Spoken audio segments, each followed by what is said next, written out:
Wait! Do not close that coffin. Give me your tie.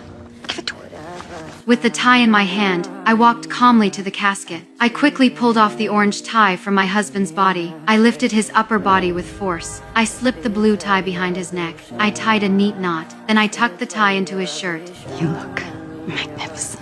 Everyone froze at my move, but if my mother-in-law hadn't switched the tie, I would never have laid my hands on the body in a moment like this. My husband had died of a heart attack. My friends thought I would be drowning in grief and busy with everything, but they saw me standing alone on the roadside. They told me not to be too sad. Right then, my mother-in-law rushed over in a cab. She had just gotten out of the car, crying like her soul was gone. She came to the funeral, carrying an orange tie on purpose. It was the tie from my husband's college graduation. She wants it to be buried with him. I refused right away, because my husband was wearing a blue suit that day. That orange tie didn't match at all. More importantly, I had already arranged everything. I never liked my mother-in-law. Our conflict had lasted for years, but this time she came prepared. She had written 15 full pages for the eulogy. Before she gave it to the priest, I stopped her. I felt there was no need to talk too much about childhood stories at the funeral. 2 or 3 would be enough. What really mattered was the happiness we had after marriage. She was furious on the spot. Right in front of the priest, she attacked me.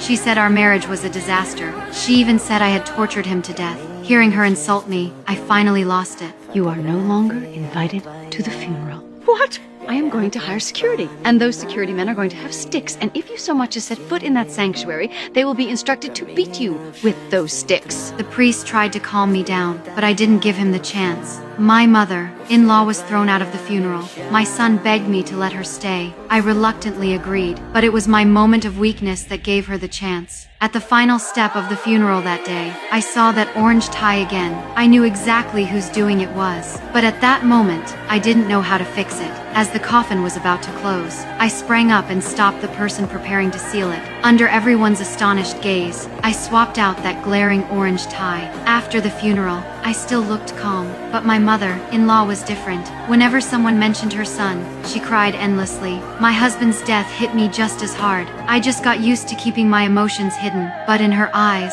I was a cold-blooded monster. That day, we went to a restaurant together. We happened to run into some friends. The moment she saw outsiders, she started crying on purpose again. I glanced at her and kept talking to my friends. She cried even louder. She even stared at me on purpose. Is she gonna be okay? Yeah, sure. Hold on a second. I slapped her in anger. Only then did she drop the act and stay silent.